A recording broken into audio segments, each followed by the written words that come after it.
Hi, my name is Cami, and this is Classics and Cats.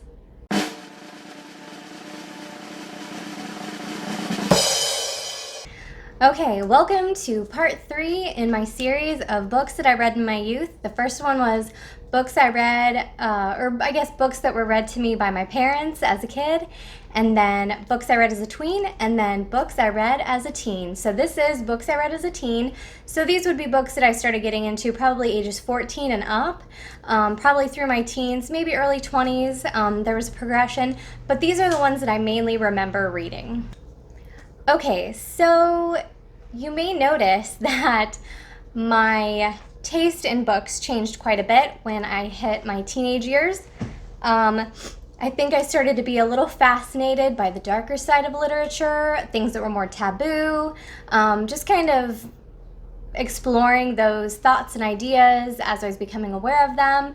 You know, as you grow up and adult themes are more put into your literature, I think it just exposes you to a lot more. I think I was pretty naive as a youngster, and then as I read some different books or was introduced to new books, it was like teenage me was getting very curious about different things, and so it just opened up a whole new world of the written word for me.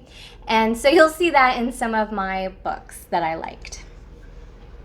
So, and it's been a while since I was a teenager, so I might be a little hazy on the details, but I'll do my best to give you kind of a synopsis of what they are about, or just a general idea, I guess, the best I can do. So the first series that I'd like to talk about is, let me start, because I remember reading these books specifically in junior high, so like 7th and 8th grade is when I got into these books. So I was a little younger, probably 14, 15. So Lurleen McDaniel wrote books around that time period, or at least that's when I was introduced to her books. And they were all kind of tragic teen love stories. In my head, in my teenage mind, speaking to me now, I would compare those books to John Green. So to me, Lurleen McDaniel was my childhood John Green, because we didn't have him yet. He was a kid too. So so Lurleen McDaniel wrote lots of books. They were usually about, a terminally ill teenage girl or teenage boy falling in love, and just exploring all of that. And it was tragedy, and it was heart-wrenching, and I loved it. So that was definitely probably my junior high picks. I read lots of Lurleen McDaniel's. I don't have any copies because I actually lent them out to a teenager. Hi, Rachel. So I gave those to her to read because I think she kind of had some similar books that she was reading. And when I read the backs of those, I was like, oh my gosh, these are kind of like Lurleen McDaniel when I was a kid. So I lent those to her so that she could read them when she got time if she wanted to. So I'll put some pictures up on the screen so you can see, and maybe those covers will ring a bell with teenage you. So let me know if you read any Lurleen McDaniel when you were a youngster. Okay, and then the next series that I was introduced to was Tyler. And Tyler, I believe, is the name of a town. And I was probably, 16, 17 when I got introduced to these books. I think the first one I picked up at like a garage sale. I liked the cover, and I think I liked the description on the back, so I was like, oh yeah. So I'll just read the back of this to you. It says, when lively, brash Liza Barron arrives home unexpectedly, she moves into the old family lodge, where silent, mysterious Cliff Forrester has been living in seclusion for years.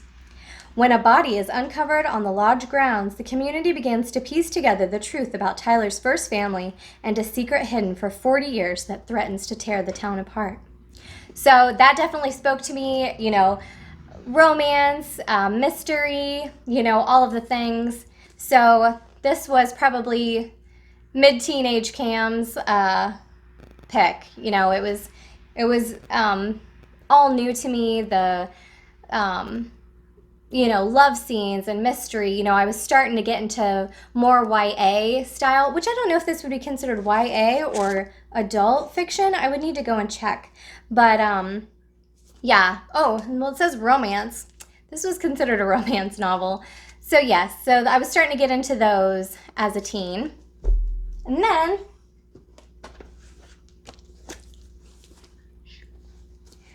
I also started to get into B.C. Andrews. So I remember as a kid, I think I was at a babysitter's house or at a friend's house, probably a friend's house, and the Flowers in the Attic movie was on television and we watched it. It terrified me. I'm not sure I got all the subtle things that were going on behind the scenes, thank goodness. But I remember seeing the movie and, hearing that it was a V.C. Andrews book, or maybe they said it at the end or the beginning. But so then when, again, we were at a garage sale or, used book sales or something like that, I saw V.C. Andrews books. So I think I did read Flowers in the Attic, but it's been so long I don't even remember. Maybe I didn't read it. I think I did. I'm pretty sure I did. But I know I read some of her other books. So I'm not sure I realized that these were all series. Like this one's considered the Landry series, and this is the first in the series.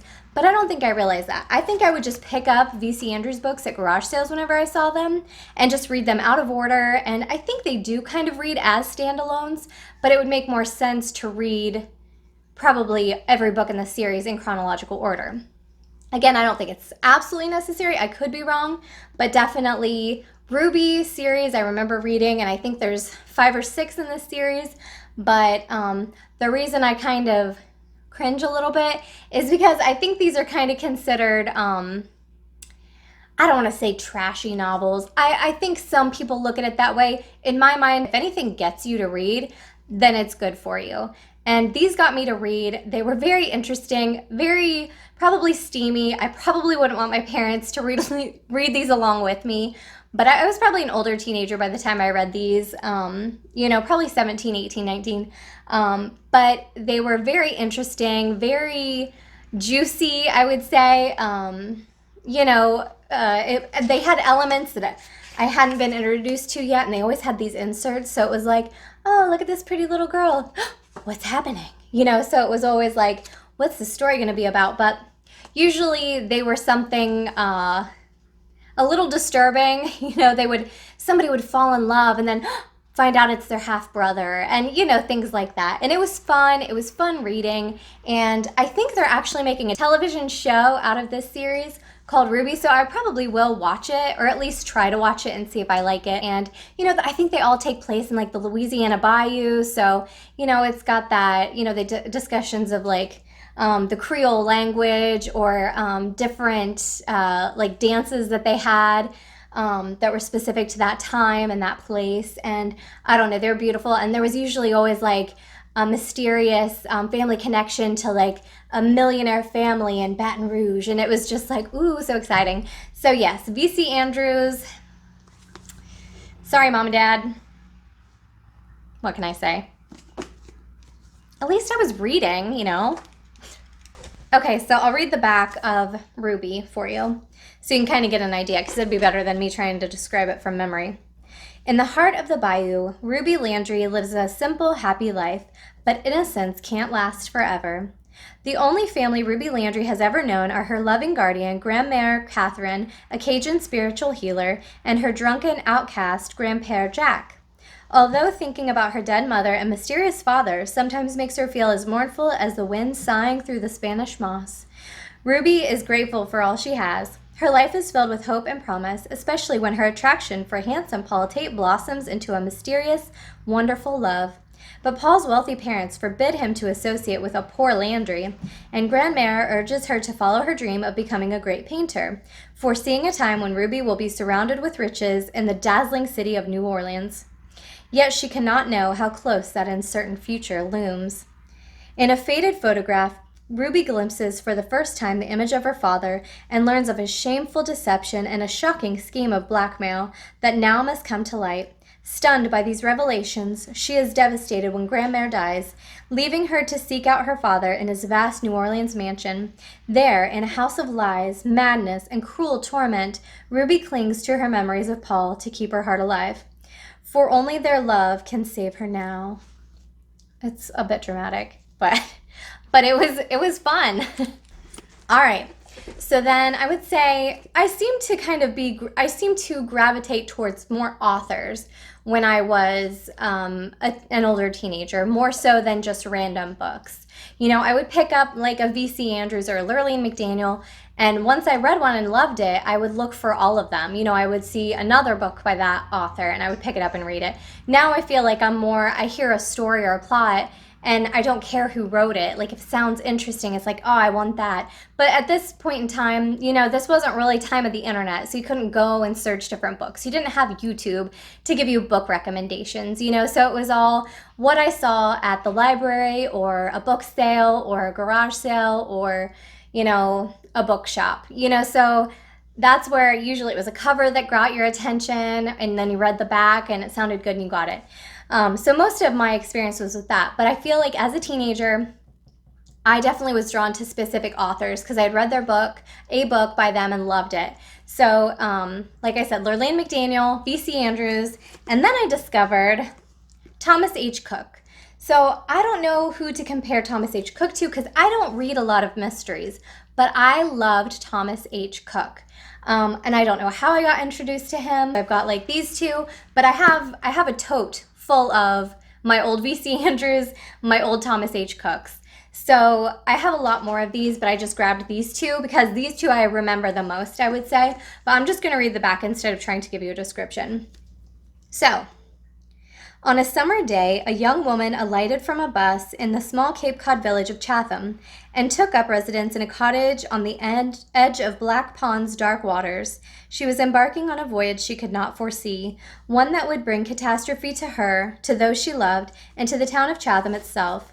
Now, 7 decades later, only one living soul knows the answer to a question that irrevocably shattered hearts, a town, and a way of life. What really happened on Black Pond that day? So that's the story. It was fascinating. I loved it. So I started picking up all of his books that I could find. They're pretty dark, honestly. They're about usually solving a crime, a murder. So they were pretty dark. And like I said, I was kind of getting to that age where I hadn't really been exposed to a lot of that stuff up until that point. And so it was kind of fascinating and, edgy and just kind of spoke to that, probably teen angsty side of me. And yeah, so I fell in love with Thomas H. Cook's books. And then this one, Instruments of Night, is another Thomas H. Cook. I will read the back.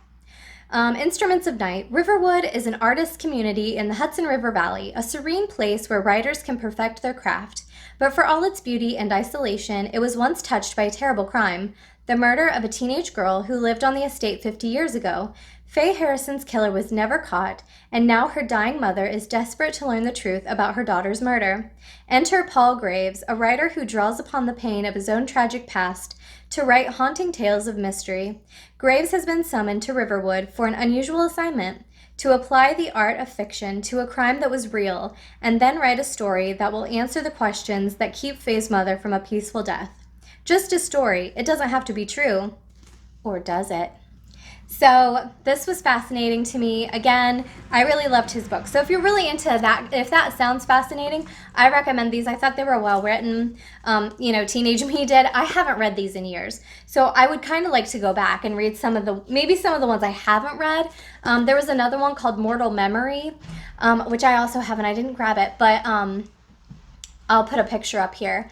But I'm pretty sure it was about like a family that was murdered, and then they had one surviving child, and it's like their memory is the key to figuring out what happened. So years later, it seems like all of these, there was a crime committed, and then like 50 or 70 years later, they find someone to solve the crime. So so all of his books, I think, kind of take that tone, or one with that theme, but they're all different, stories, of course. But yeah, so that was, again, older teen Cami. This would have gotten me nightmares if I was younger. So this was probably when I was a little bit older, but I started to really get into mysteries, and I thought those were really interesting. Okay, last but not least, we have Nicholas Sparks. So I'm not sure if that was about the time that he kind of, really became popular, but I definitely got into Nicholas Sparks books. And you could find him at pretty much any bookstore, any garage sale, anywhere. So I picked one up, and I started reading it, and I really loved his stories. And it must have been before he was hugely popular because I don't think any movies had been made at that time. So I read I read The Guardian, I read A Bend in the Road. I've read lots of them. I haven't read The Notebook. I did read A Walk to Remember, and I read The Wedding, and I loved this one. When I read this, I had no idea that it was a sequel to The Notebook because it's not even about that story. And based on how this one goes, I'm thinking the book, The Notebook, ended differently than the movie, The Notebook. So I won't give any spoilers, but this was so good.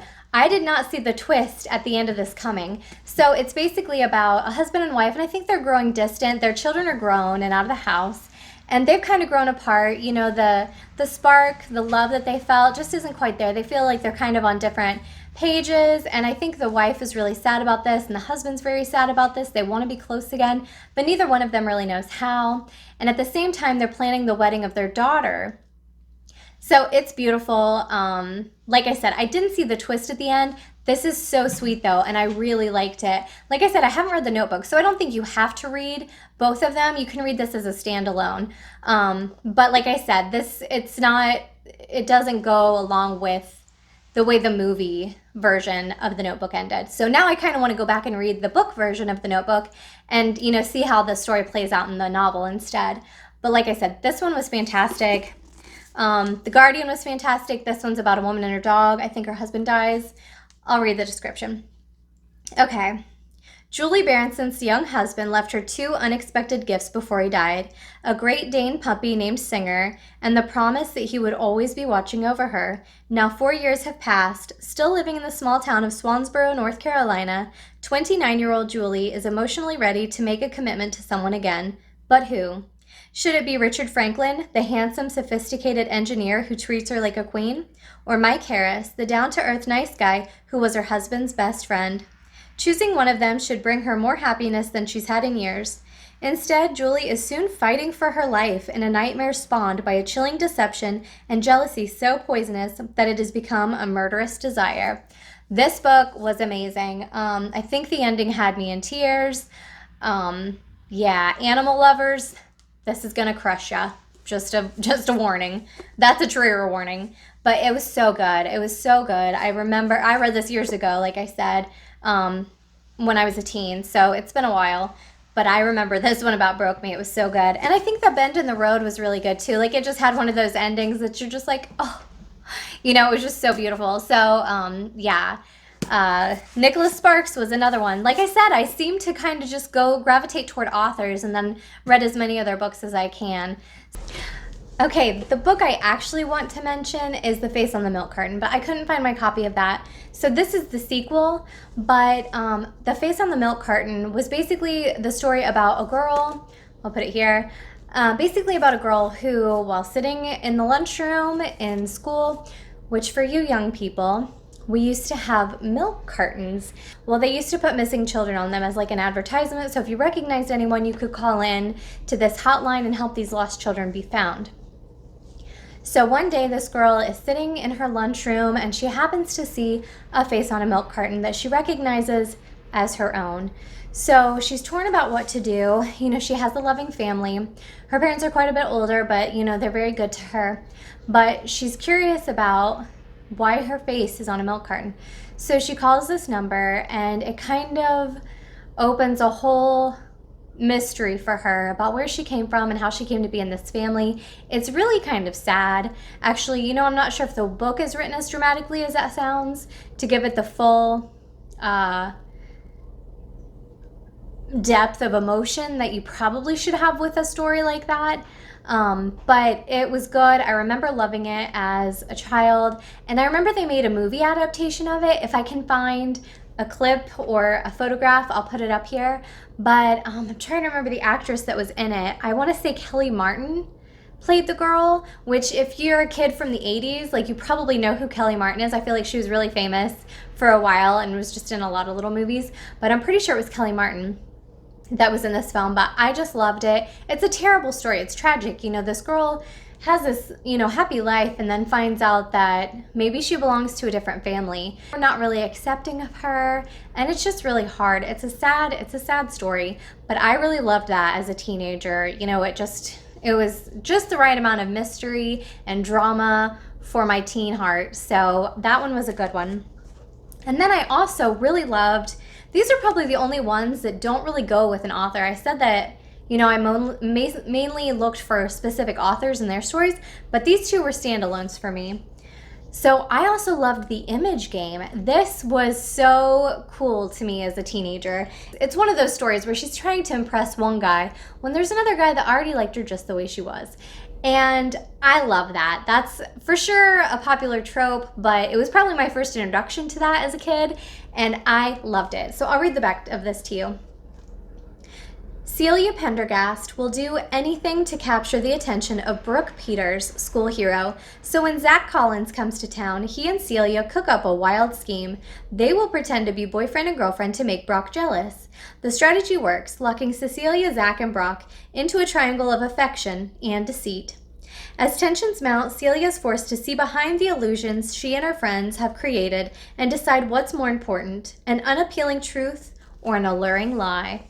So again, such a familiar love triangle trope, and trying to impress the popular boy when the not so popular boy was the good guy that liked you just the way you were all along. Cliche, loved it. It was so good. Like I said, I was a teenager when I read this, so I'm not gonna stand behind its literary importance, but it was fun, darn it, and I loved it. So I would probably read it again. So that was Teenage Cammie. Those were the books that kind of were the third part of my progression into my literature journey. So so I thought it would be fun for everyone to see, my reading tastes, how they changed over the years, where I started as a child and where I kind of got as a teenager when I could kind of choose my own way, my own novels. And then now as an adult, I definitely read a little bit of everything. I'm open to everything. I want to get as many stories in my mind as possible. Science fiction, romance, supernatural, classics. I want everything. So yeah, but this is where I came from, and I hope that some of you were excited to see these lists and were reminded of some of the books that you read as a teenager or a youngster. So let me know in the comments if any of these were ones that you really loved also. And yeah, we'll meet down there and gush about all of our favorite books. So I hope this video finds you well. And remember, always be kind to yourself as well as others, and always be kind to cats and all animals, all living things basically. Anyway, take care. Hope to see you soon. Bye.